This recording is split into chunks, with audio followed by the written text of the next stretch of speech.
السلام عليكم ورحمة الله تعالى وبركاته. اليوم جيت لكم بوصفة عصير البرتقال، الجزر بالبرتقال. عصير طبيعي منعش ويليق بزاف في سهرة رمضان، وخصوصا يعني نهار طول واحد صايم مع العشية كي يفطر يحب يشرب حاجة هكا. إذا ما كاش كيما الطبيعي. وصفة سهلة والمكونات في كل بيت، خصوصا أنا في موسم الجزر ورانا في موسم البرتقال. لهاد العصير عندي هنايا رطل زروديه، كنت ديجا نقيتها غسلتها، قطعتها نديرها هنايا. وعندي الماء كي ندير الماء بسم الله هكذا، ما نعمرش بزاف وما نديرش ناشف، ونديرها درك طيب. كي طيب نعاود نولي باش نكملوا العصير تاعنا مع بعضنا. هاي لك الزروديه ديالنا طابت. نجي المرحله الثانيه، هاهي لازم تخلوها طيب مليح. هاهي شوفوا طابت الزروديه تاعي مليح. نجي للمرحله الثانيه. المرحله الثانيه واش نحتاج فيها 2 كيسان عصير تاع برتقال طبيعي، ونحتاج نص كاس تاع قارص او ليمون، نص كاس سكر، والسكر يبقى حسب الذوق. وعندي 2 علب ياغورت ذوق ليمون ولا ذوق فاني كيما تحبوا. وعندي كذلك شويه لافاني.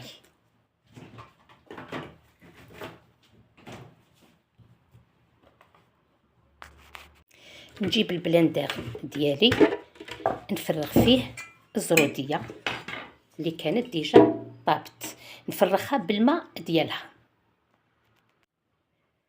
لازم الزروديه قبل ما نديروها في البلندر نخلوها تكون بردت مليح. نزيد عصير تاع 2 كيسان برتقال، نزيد نص كاس عصير ليمون، نزيد نص كاس سكر ما نكتروش، نزيد 2 علب ياغورت. هنايا انا درت ذوق الليمون، نتوما اللي حاب دير ذوق فاني ولا اي ذوق حبيتوه.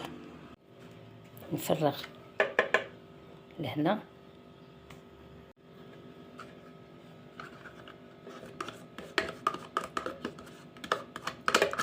هذه العلبة الأولى، نزيد العلبة الثانية،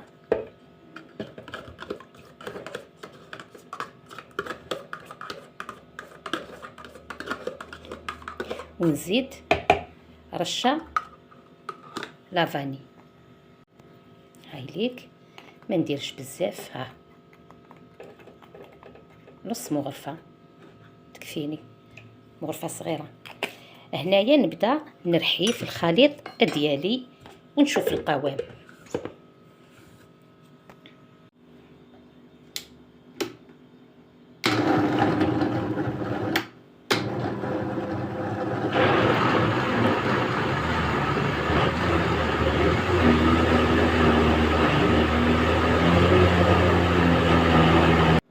في الاخير نتحصلوا على اروع عصير.